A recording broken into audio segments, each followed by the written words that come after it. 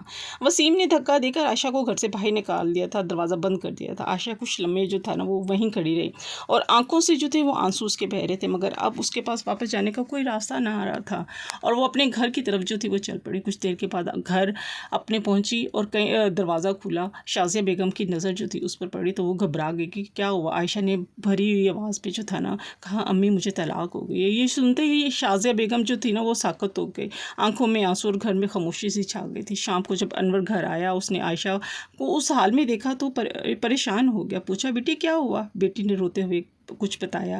انور خاموش جو تھا نا وہ ہو گیا۔ اس کے چہرے پر جو تھا نا فکر اور بیٹی کی بے بسی جو ہوتی تھی نا وہ صاف نظر آ رہی تھی۔ ادھر شازیہ بیگم جو تھی ان کے دل میں بھی جو تھا نا پہلی بار پچھتاوے کی جو تھی نا وہ چبھن محسوس ہونے لگی۔ جب صبح ہوئی تو گھر کا ماحول جو تھا نا کافی اداس ہو چکا ہوا تھا۔ انور سب سے زیادہ پریشان تھا۔ وہ جو تھا صدمے سے برداشت نہ کر سکا اور اپنے سینے پہ ہاتھ رکھا، درد سے تڑپا اور عائشہ اور شازیہ بیگم گھبرا کر انور کے طرف جو تھے وہ بھاگے مگر انور کچھ نہ بول سکا اور چند ہی لمحوں میں وہ دنیا سے چلا گیا۔